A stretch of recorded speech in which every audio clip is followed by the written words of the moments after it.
Assalomu alaykum hurmatli tele tomoshabinlar. Bugun Sirdaryo viloyati arxiv ishi hududiy boshqarmasida 2026-yil 1-yarmiyillikda amalga oshirilgan ishlar yuzasidan ma'lumot bermoqchiman.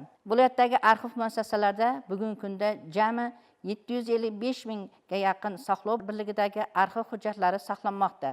Shundan 525 mingdan ortiq saqlov birligida boshqaruv hujjatlari, 210 mingga yaqin saqlov birligida shaxsiy tarkib hujjatlari, 1451 ta saqlov birligida shaxsiy kelib chiqish hujjatlari hamda 17 mingta surat hujjatlari saqlanmoqda. Arxivlarda saqlanayotgan Milliy arxiv fondiga tegishli boshqaruv hujjatlarining 380 ming saqlov birligidagi hujjatlar sobiq ittifoq davriga, 370 mingga yaqin saqlov birligidagi mustaqillik davriga oid arxiv hujjatlari hisoblanadi. Boshqaruv hujjatlaridan 10 mingga yaqin saqlov birligida alohida qimmatli hujjatlardir. Ba'zi arxiv ishi hududiy boshqarmasi tizimidagi arxivlarda o'tgan 2026-yil 1-yarmiyillikda 4715 ta saqlov birligidagi hujjatlar varaqlaridagi ta'mirlash ishlari olib borilib, reja 135% ga bajarildi. Shuningdek, 8067 ta saqlov birligidagi arxiv hujjatlarda muqofalash va tikish ishlari olib borilib, reja 162,5% ga bajarishga erishildi. Arxivlarning hozirgi kundagi eng dolzarb vazifasi hisoblangan hujjatlarning elektron nusxalarini yaratish, raqamlashtirish borasida 2026-yil 1-yarmiyillikda 30 mingga saqlov birligidagi qog'oz asosidagi hujjatlardan 3,754 ming qadar miqdorida elektron hujjatlari nusxalari yaratildi va reja 100% ga bajarildi. Shu bilan birga 1-yarmiyillikda viloyatdagi davlat arxivlariga jamlash manbalariga kiritilgan tashkilotlarda saqlanayotgan 7451 ta saqlov birligidagi boshqaruv hujjatlari va 431 ta saqlov birligidagi shaxsiy tarkib hujjatlari saqlash uchun qabul qilindi.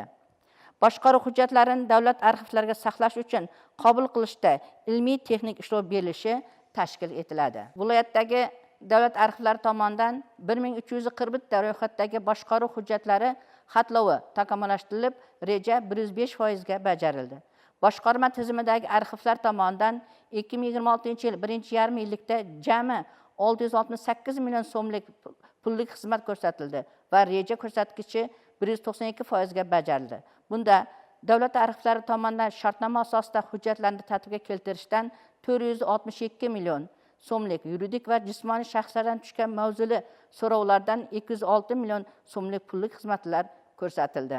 Davlat arxivlari tomonidan ijtimoiy va mavzudagi so'rovlarga ma'lumotnoma berish O'zbekiston Respublikasi Vazirlar Mahkamasining 2021-yil 23-sentyabrdagi arxiv ishi va ish yuritish sohasida davlat xizmatlari ko'rsatishning ayrim ma'muriy reglamentlarini tasdiqlash to'g'risidagi 597-sonli qaroriga asosan davlat xizmatlari markazlari orqali amalga oshirib kelinmoqda.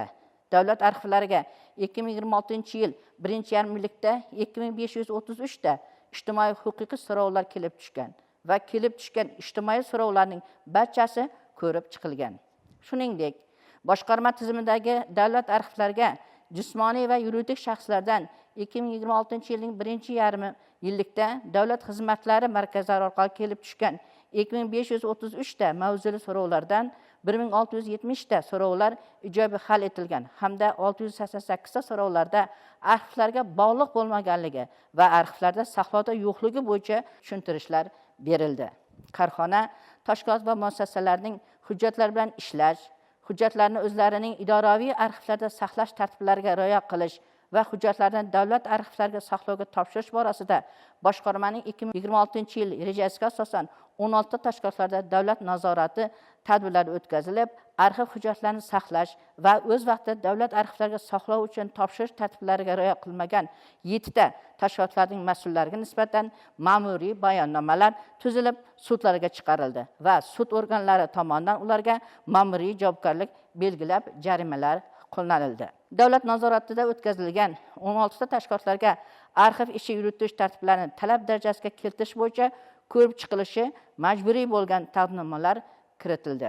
Tashkilotlarning idoraviy arxivlarda Milliy arxiv fondi hujjatlarini saqlovni yanada yaxshilash hamda arxiv ishi va ish yuritish ishlarini to'g'ri yo'lga qo'yish maqsadida jamlash manbalari ro'yxatiga kiritilgan 46 ta tashkilotlarda mavzuli hamda yalpi o'rganishlar olib borilib, mazkur tashkilotlarga hujjatlarning saqlovini ta'minlash hamda me'yoriy hujjatlarga muvofiq ishlarni tashkil etishda o'quv, uslubiy va amaliy yordamlar ko'rsatildi. Shu bilan birga tashkilotlar idoraviy arxivlarda arxiv ishini to'liq tashkil etish maqsadida sohaga oid normativ hujjatlar, ya'ni yig'ma jildlar, nomenklaturasi, ish yuritish yo'riqnomalari, ekspert komissiyasi nizomlari, idoraviy arxiv nizomlari ishlab chiqarildi va boshqarma qoshidagi ekspert tekshiruv komissiyasi tomonidan kelishilib, tashkilotlar idoraviy arxivlarga foydalanish uchun taqdim etildi. 2026-yil birinchi yarim yillikda O'zbekiston Respublikasining jismoniy va yuridik shaxslarning murojaatlari to'g'risidagi qonunga muvofiq davlat arxivlarida murojaatlar bilan ishlash bo'yicha boshqarma tomonidan davlat arxivlarida jami 4 marotaba sayr qabullar tashkil etilib, fuqaroning 10 ta masalasi ko'rib chiqilib, barcha masalalar ijobiy hal etildi.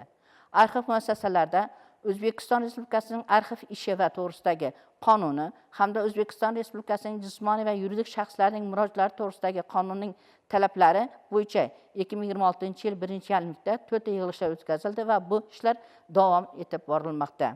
Boshqarmada ishlab chiqiladigan me'yoriy hujjatlarning arxiv ishi to'g'risidagi davlat tili to'g'risidagi qonunchilikka mosligi ko'rib chiqildi. Xodimlarning ish yurituvi davlat tili to'g'risidagi qonunchilikka amal qilishlari tashkil etildi. Barcha arxiv muassasalarining tashqi, ichki yozuvlari, ish yuritish hujjatlarini rasmiylashtirishda davlat tili qoidalariga to'liq rioya etilishi ta'minlandi. Arxiv ishi boshqarmasi tizimida korrupsiyani oldini olish, korrupsiyaga qarshi murosasiz munosabatlar bo'lish va korrupsiyaviy omillarga yo'l qo'ymaslik maqsadida davlat arxivlarida jami 7 marta yig'ilishlar va davra suhbatlar tashkil etilib, xodimlarga korrupsiya holatlarini sodir etmaslik bo'yicha tushuntirishlar berildi. Mamlakatimizda olib borilayotgan Yashil makon umummilliy loyihasi doirasida viloyat arxiv ishi boshqarmasi va tizimdagi arxivlar tomonidan 2,5 mingdan ortiq daraxt ko'chatlar ekildi. Shundan 1440 tasi tub manzarali, 650 tub mevali ko'chatlar ekilib, parvarishlanib kelinmoqda. 2026-yil birinchi yarim yillikda mehnat jamoasining sog'lom turmush tarzini qo'llab-quvvatlash va jismoniy faolligini oshirish maqsadida ommaviy sport musobaqalari o'tkazildi hamda davlat arxivlarining yillik rejalariga jismoniy va sport bilan shug'ullanish va badantarbiya vaqti jismoniy va sport tadbirlari kiritildi. Bu tadbirlar doirasida davlat arxivlari xodimlarining ishtirokida mini futbol, shaxmat, shashka va ayollar spartakiyadasi bo'yicha boshqarma kubogi sport bellashuvlari tashkil etilib, g'olib va sovrindorlar esdalik sovg'alar bilan taqdirlab borildi. Shuningdek, O'zbekiston Respublikasi O'z arxiv agentligi tomonidan 2026-yil birinchi yarim yillikda 13-15-iyun kunlari o'tkazilgan an'anaviy Respublika yosh arxivchilar forumida viloyat arxiv ishi hududiy boshqarmasining jamoasi faol ishtirok etib, ayollar spartakiyadasida bo'yicha 3-o'rinni egalladik. Shu bilan birga ta'lim muassasalarida, xususan Guliston davlat universiteti va Guliston pedagogika institutida tahsil olayotgan yoshlar uchun ochiq eshiklar kuni tashkil etilib, talabalar arxiv ishi va arxiv hujjatlarining saqlanishi hamda arxiv faoliyati bilan bevosita tanishishlariga yo'l qo'yildi va bu boradagi ishlar doimiy amalga oshirilib borilmoqda. Jamoatchilikning sohadagi yangiliklar bilan tanishish maqsadida boshqarma tomonidan O'zarxiv agentligining rasmiy saytlarida, mahalliy ommaviy axborot vositalarida va ijtimoiy tarmoqlarda maqola, ko'rsatuvlar, foto, video va boshqa ijodiy ishlar chop etilib, sohaga oid yangiliklar muntazam ravishda yoritilib bormoqda. Sizlarga beradigan qisqacha ma'lumotim shulardan iborat edi. E'tiboringiz uchun rahmat.